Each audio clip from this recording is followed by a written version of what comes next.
जय जिनेन्द्र। जीवम जीवम द्रव्यम जिणवर वसहेण जेणलीलिठम देविंद विंदवंदम वंदे तम सर्वदा शिरसा।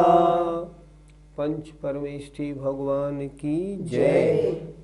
द्रव्य संग्रह में ये दूसरे अधिकार में अब 9 पदार्थों की चर्चा पूरी होने जा रही है। आश्रव बंध संबर निर्जरा मोक्ष तक का वर्णन हो गया। अब पाप और पुण्य की चर्चा इस गाथा में की जाएगी। सोह असोह भाव जुत्ता, सोह असोह भाव जुत्ता, पूर्णं पावं हवन्ति खलु जीवा, पूर्णं पावं हवन्ति खलु जीवा, सादं सुहाउणामम्, सादं सुहाउणामम्, गोदं पूर्णं पराणि पावं च, गोदं पूर्णं पराणि पावं च। सुह माने शुभ, अशुभ माने अशुभ भावों से सहित, शुभ और अशुभ भावों से सहित जीव पुण्य और पाप रूप होते हैं निश्चय से। जीव 2 प्रकार के, एक पुण्य जीव, एक पाप जीव। पुण्य जीव शुभ भावों से युक्त, पाप जीव अशुभ भावों से युक्त। गाथा में यही कहा गया है, शुभ और अशुभ भावों से युक्त जो जीव हैं वे पुण्य जीव और पाप जीव हवंती होते हैं निश्चय से। अब प्रकृतियों की चर्चा। प्रकृतियों में पाप प्रकृति कौन सी और पुण्य प्रकृति कौन सी? क्योंकि ये तो हुआ भाव जीव, भाव ये तो हुआ भाव पुण्य और भाव पाप। अब द्रव्य पुण्य और द्रव्य पाप उसकी चर्चा नीचे प्रकृति रूप में। सादम साता वेदनी, सुहाव मन शुभ आयु, रामम नाम कर्म शुभ नाम और उच्च गोत्र। फिर देखें, सादम साता वेदनी, सुहाव शुभ आयु, तिरंचायु मनुष्यायु देवायु, और नामम शुभ नाम, गोदम और उच्च गोत्र। ये तो द्रव्य पुण्य या पुण्य प्रकृति हैं। और पराणी माने शेष जो बची ये पाप प्रकृति हैं, इसलिए ये अजीव पाप हैं। प्रकृतियों में 2 भेद कर दिए। जो पुण्य रूप है वे पुद्गल पुण्य अजीव पुण्य हैं, और जो पाप रूप है वे अजीव पाप हैं। शुभ भावों से युक्त आत्मा पुण्य जीव, अशुभ भावों से युक्त आत्मा पाप जीव। पुण्य प्रकृतियां पुण्य अजीव, पाप प्रकृतियां पाप अजीव। पुण्य जीवों की क्या परिभाषा है? जो शुभ भावों से युक्त हैं, मंद कषाई हैं, श्रावक के या मुनि के षट कर्मों में लगे हुए हैं, दान पूजा भक्ति आदि में लगे हैं, वे पुण्य जीव हैं। पंडित जी, तो फिर पाप जीव कौन है? जो तीव्र कषाई हैं, जो खोटे देव शास्त्र गुरु की सेवा भक्ति में लगे हैं, पाप और सत्य व्यसन में लगे हुए हैं, वे पाप जीव हैं। गुरुजी, पुण्य के कितने भेद हैं? पुण्य के दो भेद हैं, एक जीव पुण्य, एक अजीव पुण्य। जीव पुण्य का मतलब शुभ भावों से युक्त आत्मा। अजीव पुण्य का मतलब पुण्य प्रकृतियां, कर्मों की। इसी तरह पाप में लगा लो, पाप जीव, पाप अजीव।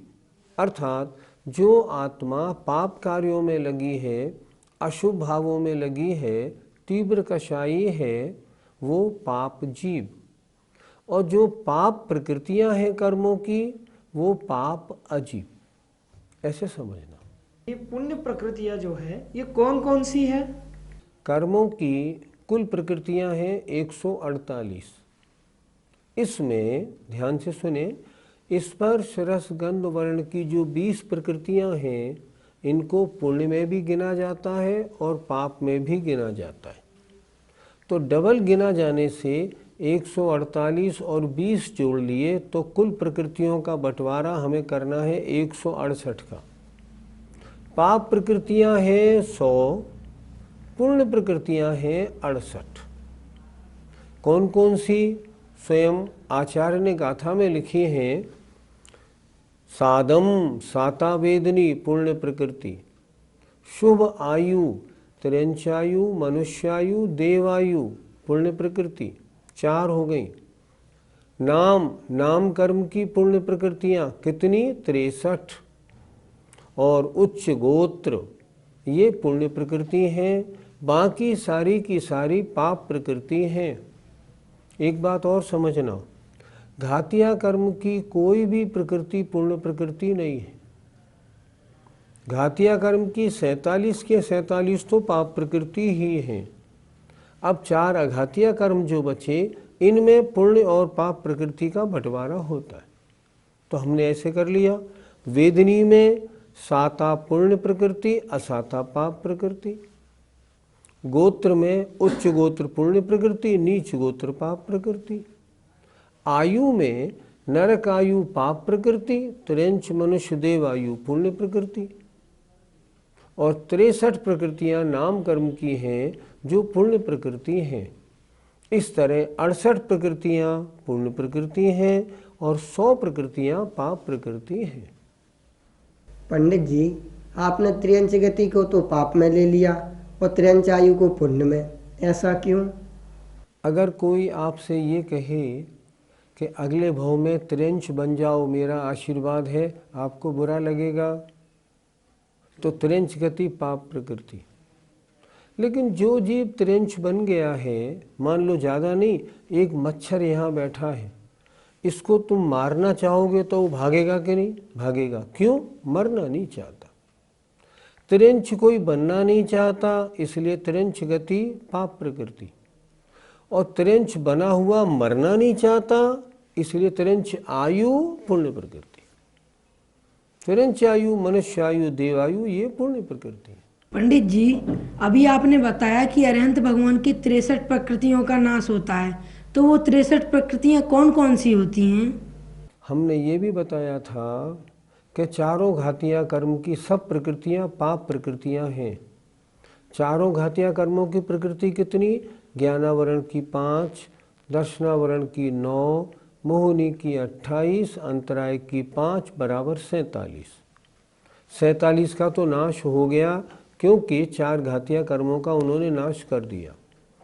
3 आयु, नरकायु, त्रियंचायु और देवायु, इनका बंद होना नहीं, ये भी गए 50। और 13 प्रकृतियां नाम कर्म की।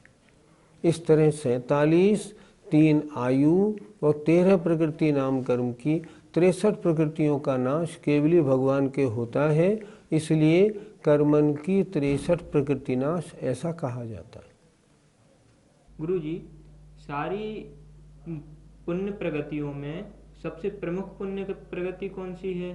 सारी पुण्य प्रकृतियों में सबसे विशिष्ट, सबसे मुख्य है तीर्थंकर प्रकृति। इसका कोई मुकाबला नहीं। तीर्थंकर प्रकृति जो बांध ले उसका क्या कहना। इसलिए सबसे मुख्य प्रकृति पुण्य प्रकृतियों में तीर्थंकर प्रकृति। तो जो पाप प्रकृतियां हैं, तो उन पाप प्रकृतियों में से मुख्य कौन सी है? सबसे मुख्य पाप प्रकृति है मिथ्यात्व, दर्शन मोहनी की। सारी पाप प्रकृतियों की ये मुखिया है, राजा है। अनंत काल से इसी का तो हम कुछ नहीं बिगाड़ पाए। अगर इसको खत्म कर देते, हटा देते, सरका देते तो अब तक कभी का मोक्ष हो गया होता। पंडित जी, तो फिर तीर्थंकर प्रकृति का बंध कैसे होता है? केवली और शुद्ध केवली के पाद मूल में 16 कारण भावना भाए और विश्व कल्याण की भावना भी साथ में रखे, ऐसे जीवों के तीर्थंकर प्रकृति का बंध होता है। लेकिन केवली शुद्ध केवली का पादमूल जरूरी है, क्योंकि बिना उनके पादमूल के तदयोग्य विशुद्धि नहीं हो पाएगी। पंडित जी, मिथ्यात्व प्रकृतियों का बंध किन कारण से होता है? एक सूत्र है तत्वार सूत्र में, केवली श्रुत संग धर्म देवा वर्णवादो दर्शन मोहस्य। मिथ्यात्व का बंध होता है केवली में, जिनवाणी में, चतुर्विद संघ में, देव में और धर्म में जो दोष नहीं हो वो दोष लगाना। अगर ऐसा करते हैं तो मिथ्यात्व का बंध होगा। खोटे देव शास्त्र गुरु की भक्ति करने से, तीव्र कषाय रूप परिणाम होने से, पंचेंद्रियों के विषयों में अत्यधिक लंपटता होने से मिथ्यात्व का बंध होता है। तो आपका मतलब है कि हमें मिथ्यात्व का अभाव करना चाहिए। तो यह मिथ्यात्व का अभाव कैसे होगा? सच्चे देव शास्त्र गुरु का श्रद्धान करें, उनको पहचानें, उनकी भक्ति करें। दूसरी बात, खोटे देव शास्त्र गुरु से बचें, स्वाध्याय करें, 7 तत्व 9 पदार्थों का श्रद्धान करें और निज और पर का भेद विज्ञान करें। ऐसा करेंगे तो मिथ्यात्व का अभाव होगा, सम्यक्त्व की प्राप्ति होगी। क्या हमें पुण्य और पाप दोनों को हेय मानना चाहिए? पाप को तो हेय मानना ही चाहिए, लेकिन पुण्य के बारे में, पुण्य को श्रद्धा में हेय, ये मोक्ष का कारण नहीं। श्रद्धा में हेय, ज्ञान में ज्ञेय और क्रिया में उपादेय मानना चाहिए। काम कौन सा करेंगे? पुण्य कार्य करेंगे, लेकिन ये पुण्य कार्य मोक्ष पहुंचा देगा? नहीं, वो नहीं है। तो श्रद्धा में हेय, ऐसा। पंडित जी, तो फिर पुण्य को हम हेय क्यों नहीं माने? पुण्य को हेय इसलिए नहीं माने क्योंकि सम्यक दृष्टि का पुण्य परंपरा से मोक्ष का कारण होता है। दूसरी बात, आचार्य वीरसेन स्वामी ने लिखा है, मोहिनी कर्म का नाश तो धर्म ध्यान के द्वारा होता है, और धर्म ध्यान तो पुण्य कार्य है, क्योंकि धर्म ध्यान शुभोपयोग में होता है। इसलिए पुण्य को सर्वथा हेय मानना उचित नहीं। सम्यक दृष्टि का पुण्य परंपरा से मोक्ष का कारण है। द्रव्य संग्रह में 2 अधिकार पूर्ण हो गए। पहले अधिकार की 27 गाथाओं में आपने 6 द्रव्यों का वर्णन पढ़ा। उसके बाद 11 गाथाओं में आश्रव को आदि लेके जीव और अजीव के अलावा 7 पदार्थों का वर्णन पूरा हो गया। तीसरा अधिकार अब प्रारंभ होना है। इसमें किसका वर्णन है? इसमें मोक्ष मार्ग, सम्यक दर्शन, ज्ञान, चारित्र, ध्यान और पंच परमेष्ठि का वर्णन है। आइए प्रारंभ करते हैं। सम्मदं शरणाणं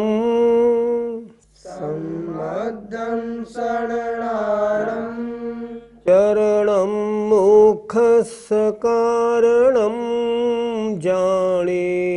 चरणं मोक्षस्य कारणं जाने। व्यवहाराणि क्षयदो व्यवहाराणि क्षयदो। तत्यमयोनियो अप्पा। तत्यमयोनियो अप्पा। सम्मद, सम्यक दर्शन, ज्ञान और चारित्र। सम्यक दर्शन, सम्यक ज्ञान और सम्यक चारित्र, इसको मोक्ष का कारण जानो। कैसे? व्यवहारा, व्यवहार नय से। व्यवहार नय से सम्यक दर्शन, सम्यक ज्ञान और सम्यक चारित्र ये मोक्ष के कारण है, ऐसा जानना चाहिए। और निश्चय दो, निश्चय नय से तत्वमयो, उन तीनों से सहित या उन तीनों स्वरूप जो लियो माने अपना जो आत्मा है, वो निश्चय मोक्ष मार्ग है। क्या बना? मोक्ष मार्ग दो प्रकार का, एक व्यवहार मोक्ष मार्ग और एक निश्चय मोक्ष मार्ग। व्यवहार मोक्ष मार्ग शुभोपयोग रूप, निश्चय मोक्ष मार्ग शुद्धोपयोग रूप। व्यवहार मोक्ष मार्ग प्रवृत्ति रूप और निश्चय मोक्ष मार्ग निवृत्ति रूप। पहले कौन सा होगा? व्यवहार मोक्ष मार्ग होगा, बाद में निश्चय मोक्ष मार्ग होगा। पंडित जी, मोक्ष मार्ग है वह कितने प्रकार का कहा गया है? गाथा में स्पष्ट है दो प्रकार का, एक व्यवहार मोक्ष मार्ग और निश्चय मोक्ष मार्ग। व्यवहार मोक्ष मार्ग सम्यक दर्शन, सम्यक ज्ञान और सम्यक चारित्र, इन तीनों का पालन करना, इन तीनों को धारण करना व्यवहार मोक्ष मार्ग है। ये शुभोपयोग रूप प्रवृत्ति है। और जब यही जीव शुद्धोपयोग में आता है तो उसका ये व्यवहार सम्यक दर्शन ज्ञान चारित्र निश्चय सम्यक दर्शन ज्ञान चारित्र हो जाता है। और जो निश्चय सम्यक दर्शन ज्ञान चारित्र है वो मोक्ष का कारण है, इसलिए उसको निश्चय मोक्ष मार्ग बताया। शुभोपयोग रूप व्यवहार मोक्ष मार्ग, व्यवहार सम्यक दर्शन, व्यवहार सम्यक ज्ञान, व्यवहार सम्यक चारित्र। जब वे मुनि महाराज शुद्धोपयोग में आ गए तो निश्चय सम्यक दर्शन, निश्चय सम्यक ज्ञान, निश्चय सम्यक चारित्र, ऐसा जानना चाहिए। पंडित जी, क्या दोनों मोक्ष मार्गों से मोक्ष प्राप्त होता है या नहीं? दोनों मोक्ष मार्ग से मोक्ष प्राप्त नहीं होता। पहले व्यवहार मोक्ष मार्ग होता है, फिर निश्चय मोक्ष मार्ग होता है, फिर मोक्ष प्राप्त होता है। व्यवहार मोक्ष मार्ग साधन है, निश्चय मोक्ष मार्ग साध्य है। पहली स्टेज रत्नत्रय की व्यवहार मोक्ष मार्ग है और दूसरी स्टेज रत्नत्रय की निश्चय मोक्ष मार्ग है। इसलिए पहले व्यवहार मोक्ष मार्ग होगा, उससे निश्चय मोक्ष मार्ग होगा, उससे मोक्ष होता है। तो फिर निश्चय सम्यक दर्शन और व्यवहार सम्यक दर्शन में क्या अंतर है? तत्वार्थ श्रद्धानम सम्यक दर्शनम, 7 तत्वों का यथार्थ श्रद्धान होना सम्यक दर्शन है, ये व्यवहार सम्यक दर्शन है।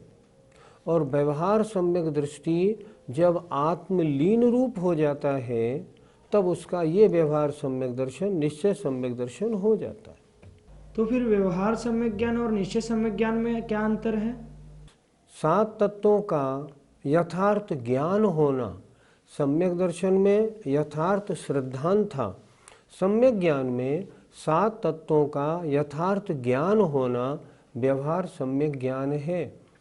और जब व्यवहार सम्यक ज्ञानी जब शुद्धोपयोग में जीव आता है, वही जीव तो उसका सम्यक दर्शन भी निश्चय हो जाता है, सम्यक ज्ञान भी निश्चय सम्यक ज्ञान पाने को प्राप्त हो जाता है। पंडित जी, तो फिर निश्चय और व्यवहार सम्यक चारित्र में क्या अंतर है?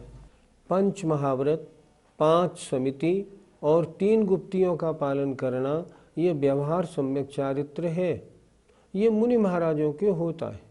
और जब ये मुनि महाराज अपने आत्म स्वरूप में लीन हो जाते हैं, अर्थात शुद्धोपयोगी बन जाते हैं, तब ये चारित्र और इसके साथ साथ सम्यक दर्शन ज्ञान दोनों तीनों मिलकर के निश्चय मोक्ष मार्ग निश्चय सम्यक दर्शन ज्ञान चारित्र हो जाते हैं। वर्तमान में कुछ लोग मानते हैं कि पहले निश्चय होता है बाद में व्यवहार होता है, मगर आप कह रहे हैं कि पहले व्यवहार होगा उसके बाद निश्चय होगा, तो हम लोगों की कौन सी परंपरा माननी चाहिए?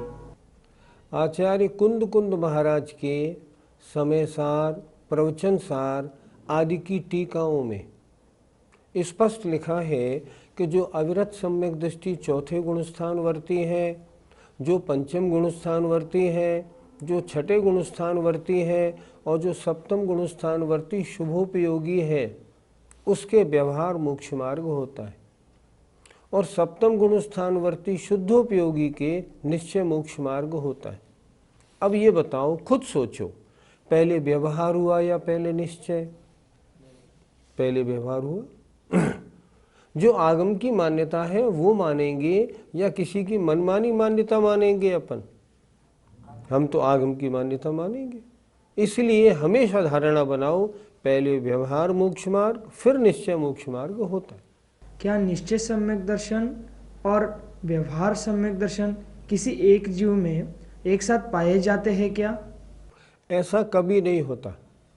देखो, चौथा, पांचवा, छठा और सप्तम गुणस्थान के शुभोपयोग तक व्यवहार सम्यक दर्शन, व्यवहार सम्यक ज्ञान, व्यवहार सम्यक चारित्र।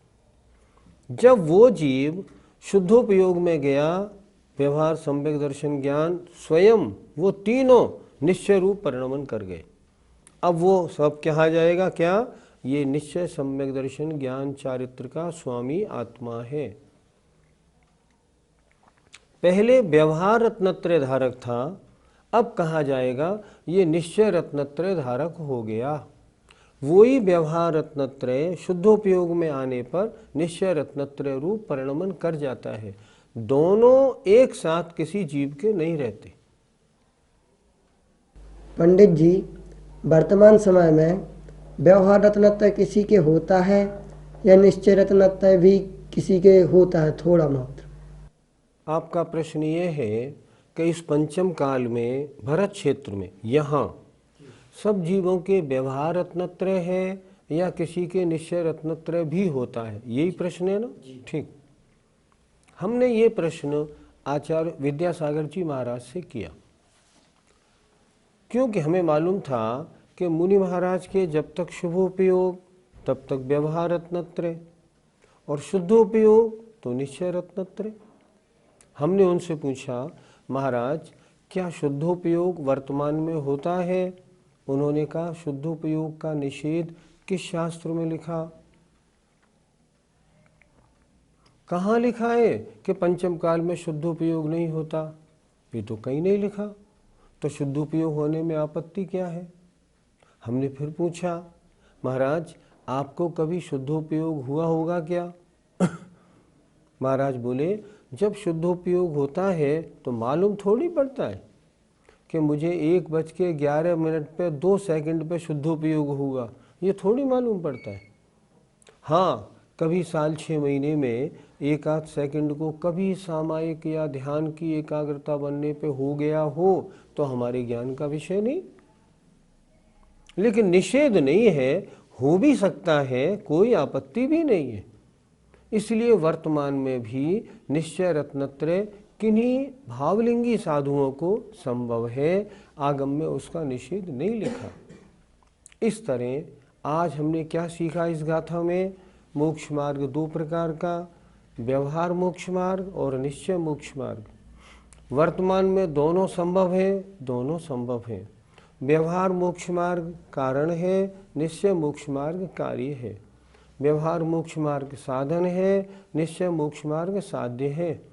जिसको निश्चय मोक्ष मार्ग चाहिए उसको पहले व्यवहार मोक्ष मार्ग धारण करना ही पड़ेगा। हमें क्या करना? हमको मोक्ष मार्ग में इस पर्याय में ज़रूर लगना है, ऐसा संकल्प बनाना चाहिए। सब दर्शकों से भी निवेदन है, संकल्प बनाएं कि बिना मोक्ष मार्गी बने मरण नहीं करेंगे। इस पर्याय को जब भी छोड़ेंगे मोक्ष मार्गी बनकर ही छोड़ेंगे।